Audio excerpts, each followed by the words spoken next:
नमस्कार मित्रों, welcome to my channel गौर से देखो। आज मैं आउटडोर शूटिंग कर रहा हूँ।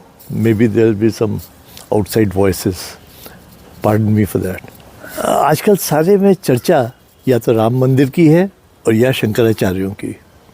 राम मंदिर तो सबसे कनेक्टेड है, पर शंकराचार्य की वैल्यू एक आम आदमी के मन में, मैं अपने आप को आम आदमी समझता हूँ, मेरे मन में कोई बहुत पेडिस्टल पर मैं उनको इमेजिन नहीं कर सकता, क्योंकि सनातन में हमारा कनेक्शन डायरेक्टली भगवान से होता है। मंदिर भी अगर हम जाते हैं तो वो भगवान से डायरेक्ट कनेक्शन है, पुजारी के थ्रू तो कनेक्शन नहीं है हमारा। तो न पुजारी का महत्व है, और अगर पुजारी का महत्व नहीं है तो मेरे ख्याल से तो शंकराचार्य का भी कोई ऐसा महत्व नहीं है आम आदमी के दृष्टि में। हाँ, जो बहुत अंधविश्वासी हों और हर चीज़ में आँख मूंद के विश्वास करते हों, उनकी बात अलग है। मेरा personal experience, and let me start with disclaimer, कि मैं एक सनातनी आर्य समाजी हूँ। सनातनी इन द सेंस कि मैं मंदिरों में भी विश्वास करता हूँ, और आर्य समाज के जो सूत्र हैं कि पंचतत्व के ऊपर विश्वास करना और उसी की पूजा करना, मैं उस पर भी विश्वास करता हूँ। क्योंकि मेरी फादर की साइड से मैं आर्य समाजी हूँ, और मेरी नानी और मेरी मदर की साइड से मैं सनातनी हूँ। तो I am a mixture of the two. And मेरे ख्याल से ज़्यादातर लोग हिंदुस्तान में they believe in almost everything. जो दरगाह भी जाते हैं और मंदिर भी जाते हैं। हम तो चमत्कार को नमस्कार करने वाले लोग हैं, so we believe in everything. मेरा पर्सनल एक्सपीरियंस शंकराचार्य से एक दफ़े हुआ। दिस इज़ 1980 की बात है, 80-85 के बीच में। कभी मैं विदिशा में था उन दिनों, और मेरे एक मित्र के किसी संबंधी क्या स्वामी स्वरूपानंद, उस समय वो शंकराचार्य थे, वो आए हुए थे। मेरा कोई ऐसा श्रद्धा भाव से जाने का, उनसे मिलने का वो तात्पर्य नहीं था, पर चूँकि वो मेरे फ्रेंड के यहाँ आए हुए थे तो मैंने कहा मैं भी जाके क्यूरियोसिटी जाके देखता हूँ। तो मैं उस कमरे में गया जहाँ वो बैठे हुए थे, एंड लिटरली वो जैसे शैया पर इंद्र जी को दिखाते हैं, जैसे वो लेटते हैं ऐसे हाथ करके, और लेटे हुए थे। उनके पाँव पलंग से लटक रहे थे एक तरफ, और श्रद्धालु आके और उनके पाँव छू रहे थे और लाइन से जा रहे थे। और शंकराचार्य अपने सिरहाने बैठे कुछ वीआईपीज़ जो आए हुए थे उनसे चर्चा कर रहे थे। तो शंकराचार्य के लिए मेरे मन में कोई बहुत अच्छे भाव तो नहीं आए। He was kind of complacent कि ठीक है, पाँव छू रहे हैं, छुओ और जाओ। I mean this kind of thing does not bode well for. तो खैर, मैंने उनको नमस्कार किया। I didn't touch his feet और anything, and he also never bothered to look at me. Anyway, that doesn't make a difference. एक दफ़े का और इंस्टेंस है, मैं बनारस से लौट रहा था अपनी वाइफ के साथ। We were in AC2 tier compartment, और हम लोगों की ऊपर नीचे की बर्थ थी। सामने की बर्थ पर मैंने देखा जैसे बनारस स्टेशन पर 2-3 लोग आए बड़े उससे, उन्होंने वहाँ पर मैट बिछाई उसके ऊपर, सीट के ऊपर, और फिर उनका सब वो जो साधु का सामान होता है, उनका कमंडल, ये वो सारी चीज़ें बिछा के बिल्कुल उसको उन्होंने बेड को एक आसन की तरह बना दिया। फिर वो एक साधु महात्मा आए, वो आके उस पर बैठे। तो हम लोग सामने बैठे थे, and he could not avoid us, तो and we could not avoid him. तो हम लोग उनको देख रहे थे, और वो जो उनके 3-4 लोग जो खड़े हुए थे, उनसे फिर उनकी चर्चा शुरू हुई, एंड मैं सुन रहा था सामने बैठ के। पूरे टाइम जो चर्चा हो रही थी वो थी कि फलाने आश्रम में कंस्ट्रक्शन चल रहा है, उसको उतने पैसे भिजवा देना, उसका वो करा देना। मतलब it was like a business manager who is looking after his real estate and operational situations, कि कहाँ किसको भेजना है, क्या करना है, कहाँ से कितना चंदा आना है। मतलब पूरे टाइम जब तक ट्रेन चली नहीं और वो आदमी खड़े रहे, उनसे इसी टाइप की चर्चा होती रही, और फिर अल्टीमेटली वो चले गए। खैर, इनसे फिर बाद में हमारी ज़्यादा बात तो नहीं हुई। मैंने कहा कि अगर मैं बात करूँगा और कुछ उल्टी सीधी बात हो गई तो फालतू में there is no point arguing, you know, when you don't believe in something. So I kept quiet and I just listen to him. तो बात वहाँ ख़त्म हो गई। इसी तरह से एक बार मैं एक जैन मुनि के पास गया, उनको कहीं कुछ मूर्ति बनवानी थी। इस सिलसिले में एक मेरे मित्र, आर्किटेक्ट मित्र, उनके पास लेके गए।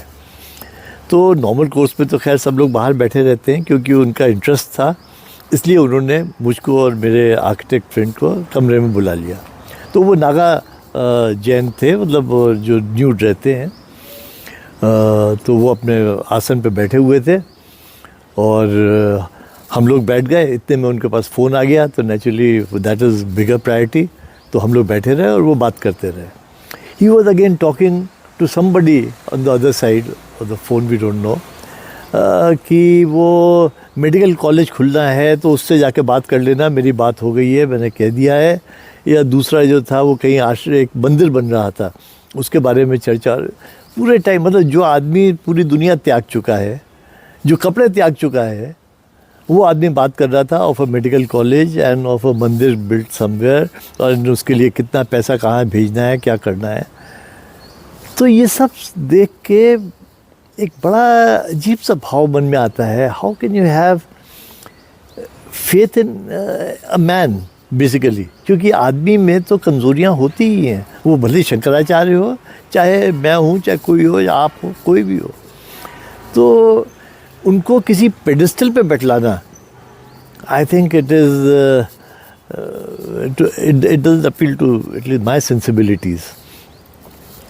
पर आज शंकराचार्यों का भी वैसे ही है, कोलेजियम, जैसे जजेस अपने आप को अपॉइंट करते रहते हैं, शंकराचार्य भी कौन अपॉइंट कर रहा है, क्या उनकी क्वालिफिकेशन है, क्या उन्होंने जनता के लिए काम किया या धर्म के लिए काम किया, वी डोंट नो।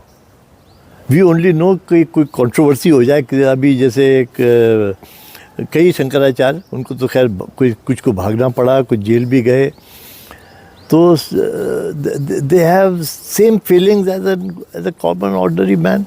तो इस माहौल में शंकराचार्यों का कोई बहुत अच्छी रेपुटेशन एक आम आदमी के मन में नहीं है। भले आज वो भले क्रिश्चियन फादर्स हों या मुल्ला हों या पंडित हों।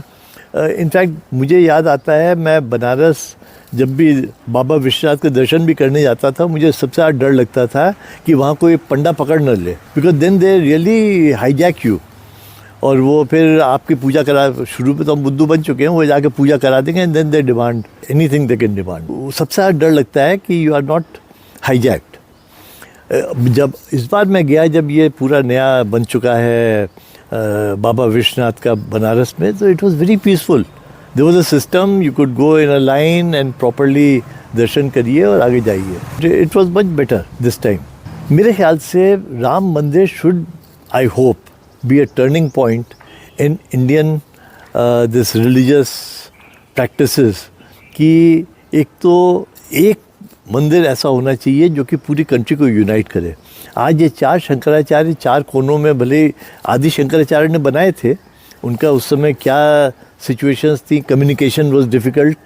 आई थिंक आज अगर आदि शंकराचार्य के ज़माने में आज जैसे कम्युनिकेशन फैसिलिटीज़ होती, जहाँ you can talk to people in a second, तो शायद वो चार शंकराचार्य नहीं बनाते, एक हेड बनाते और उसके चार शंकराचार्य उसके अंदर रखते। पर उस समय क्योंकि कम्युनिकेशन इतना मुश्किल था, कोई आदमी एक जगह गया तो वापस भी आएगा कि नहीं आएगा ये पता नहीं, तो इसलिए प्रोबेबली उन्होंने ये चार मठ बनाए कि लोग यात्रा करें, और इनके सबके अलग अलग मठाधीश बना दिए। पर आज की स्थिति में I think we need one person like center ho and then states.